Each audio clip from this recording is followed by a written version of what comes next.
రెండు తెలుగు రాష్ట్రాల్లోనే కాకుండా దేశవ్యాప్తంగా కూడా శ్రీరామ నవమి సంబరాలు ఘనంగా జరుగుతున్నాయి. ఆలయాలకి భక్తులు పోటెత్తారు.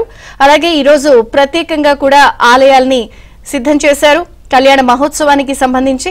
ఇక మా ప్రతినిధులు అన్ని జిల్లాల్లో కూడా సిద్ధంగా ఉన్నారు. ముందుగా అనంతపురం నుంచి సురేష్ ఉన్నారు, విజయవాడ నుంచి లీలా ఉన్నారు, కడప నుంచి శ్రీనివాస్ ఉన్నారు. ముందుగా లీలాతో మాట్లాడదాం. లీలా, విజయవాడలో శ్రీరామనవమి వేడుకలు ఎలా జరుగుతున్నాయి? Thank you Vijay Chandrika.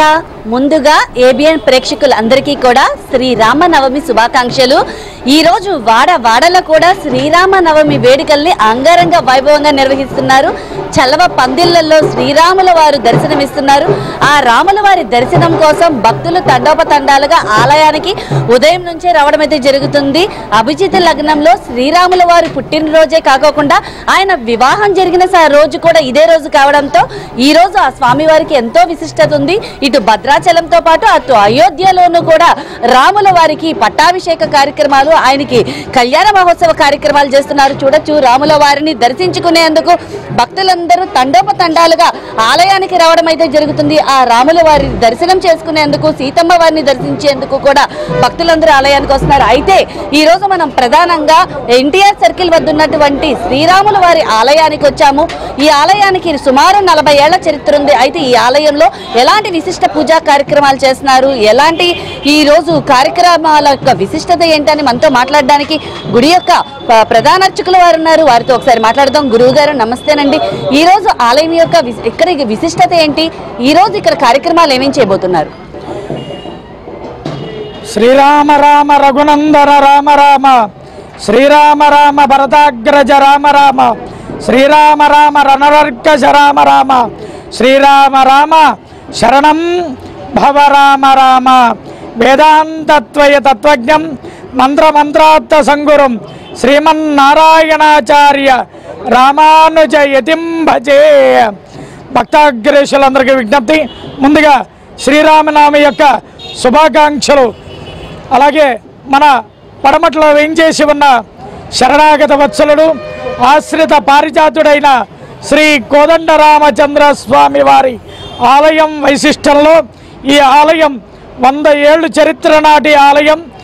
పూర్వం మన పెద్దలంతా కూడా పరమద దిక్కులో ఉండి స్వామి వైభవాన్ని అంతా కూడా ముందుగా అఖండ జ్యోతితో శ్రీరామనవమి యొక్క కార్యక్రమం, దాని అనంతరం విగ్రహ రూపంలో ఉండే స్వామి ఆరాధన, అలాగే శ్రీ శ్రీ శ్రీ త్రిదండి చిన్న శ్రీమన్నారాయణ రామానుజ జియర్ స్వామి కరకమలాలతో 94వ జీర్ణోద్ధారణ కార్యక్రమం చేసుకుని ఆ వైకుంఠనాథుడు ఆత్మారాముడైన మన కోదండరాముడు 94వ సంవత్సరంలో జీర్ణోద్ధారణ కార్యక్రమం చేస్తూ విరాజిల్లుతున్న శరణాగత వత్సలైన మన కోదండరాముడి యొక్క వైభవం అతి సుందరం లాంటిది.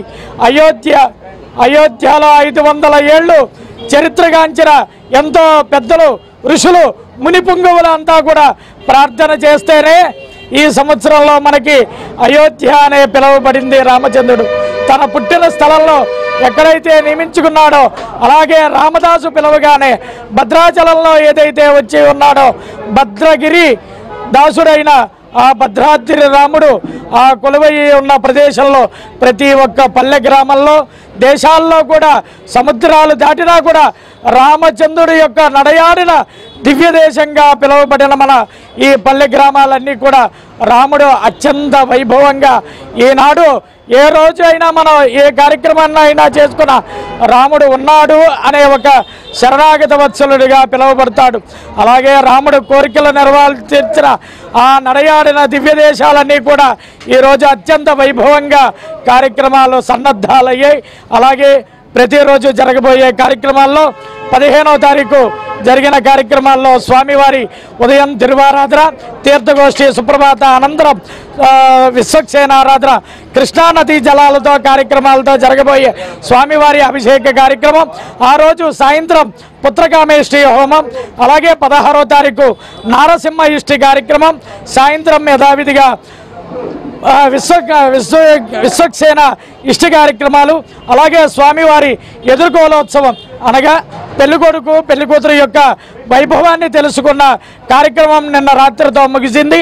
అలాగే ఈరోజు ఉదయం తెల్లవారుజాము 4 గంటల నుంచి స్వామివారి సుప్రభాత సేవ, తిరువారాధన, తీర్థగోష్ఠి అనంతరం కార్యక్రమాల్లో స్వామివారి మళ్ళీ 10 గంటలకు భద్రాచలంతో కూడుకుని ఈ ఆలయం కూడా తర్వాత భద్రాచలంగా చెప్పబడే ఈ పడమటిలో ఉన్న ఆలయంలో 10 గంటలకు స్వామివారి తిరుకళ్యాణ మహోత్సవ కార్యక్రమం నిర్వహించబడుతోంది. అలాగే సాయంత్రం స్వామివారి పల్లకీ సేవ, వచ్చర భక్త సంద్రోహణ అంతా కూడా లేదు అనగా ప్రసాద వితరణ, పానకాలు అలాగే ఇవ్వడం జరుగుతాయి. రేపు జరగబోయే కార్యక్రమాల్లో 18వ తారీఖు ఆలయ స్థానంలో ఉండే అర్చక నివాసం శంకుస్థాపన కార్యక్రమం, అలాగే రేపు సాయంత్రం జరగబోయే అన్న సమారాధన 5,000-6,000 మందికి అన్న సమారాధన కార్యక్రమం నిర్వహించబడుతుంది. అలాగే ఈ ఆలయంలో ఈ గ్రామంలో ఉన్న పెద్దవాళ్ళందరికీ కూడా చిరు సత్కార కార్యక్రమం, అలాగే 19వ తారీఖు సుదర్శన నారసింహ ఇష్టి కార్యక్రమం, మహాపూర్ణాహుతితో కుంభాభిషేకాలతో చక్రస్థానంతో 19వ తారీఖు మధ్యాహ్నం, అలాగే 19 సాయంత్రం పవళింపు సేవా కార్యక్రమం నిర్వహించబడుతుంది. జై శ్రీమన్నారాయణ. అయితే ఇక్కడ ఆలయానికి సంబంధించినటువంటి నిర్వాహకులు ఉన్నారు సార్. ఇక్కడ ఈ ఆలయంలో ఎలాంటి పూజా కార్యక్రమాలు అంటే వచ్చే భక్తులకి ఎలాంటి సౌకర్యాలు కల్పిస్తున్నారు? అన్ని శుభ్రంగా బ్రహ్మాండంగా కమిటీ వారు, పంతులు గారు, రాముడు అందరి సమక్షంలో బ్రహ్మాండంగా చేస్తున్నారమ్మా. రేపు ఉదయం 11 గంటలకి పంతులు గారికి నివాసం కూడా కల్పిస్తున్నాం. దానికి పెద్దలు అందరూ సహకరిస్తున్నారు.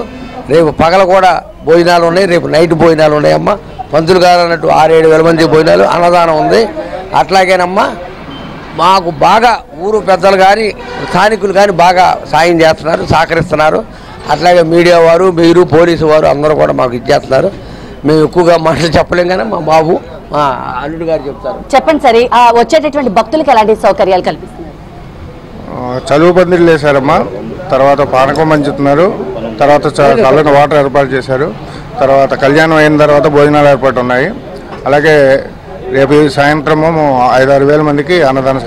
సార్ చెప్పండి, అంటే భక్తులు తండోపతండాలుగా ఉదయం నుంచి ఆలయానికి వస్తూనే ఉన్నారు. వచ్చేటటువంటి భక్తులకు ఇబ్బంది కలగకుండా క్యూ లైన్ మార్గాలు ఎలా ఏర్పాటు చేశారు? అత్యంత వైభవంగా ఈ సంవత్సరమే కదండి, గత కొన్ని సంవత్సరాలుగా భక్తులకు ఎటువంటి అసౌకర్యాలు కలగకుండా క్యూ లైన్లు అలాగే గ్రీన్ మ్యాట్లు ఏర్పాటు చేయడం జరిగింది ఎండాకాలం సందర్భంగా. అలాగే వారికి తీర్థ ప్రసాదాలు ఏర్పాటు చేయడం కూడా జరిగింది. ప్రత్యేకంగా ఇక్కడ హోమాలు కూడా ఏర్పాటు చేశారు. అవునండి, లక్ష్మీ నరసింహ ఇష్టి, హైగ్రవి ఇష్టి, అలాగే సంతానార్థుల కోసం సంతాన పరుల కోసం హోమం ఏర్పాటు చేయడం జరిగింది. అయితే చూడొచ్చు, ప్రధానంగా ఇక్కడైతే మాత్రం ఆలయంలో భక్తులైతే మాత్రం పెద్ద సంఖ్యలో వచ్చి స్వామివారిని దర్శించుకుంటున్నారు. స్వామివారిని దర్శించుకోవడం ఎలా అనిపిస్తుంది శ్రీరామనవమి రోజు? చాలా హ్యాపీగా ఉందండి. అయితే ఈ రోజు స్వామివారిని వచ్చి దర్శించుకోవడం భక్తులకైతే మాత్రం చాలా సంతోషంగా ఉందని చెప్తున్నారు విజయ చంద్రిక. వచ్చేటటువంటి భక్తులందరికీ కూడా ఎక్కడ ఇబ్బంది కలక్కోకుండా ఆలయంలో అయితే మాత్రం పూర్తి స్థాయిలో ఏర్పాట్లు చేశారు. ఆ స్వామివారికి భద్రాద్రి రాముడికి భద్రాచలంలో కళ్యాణం జరిగే సమయంలోనే ఇక్కడ వీరు కూడా కళ్యాణం చేస్తారు. అలాగే ప్రధానంగా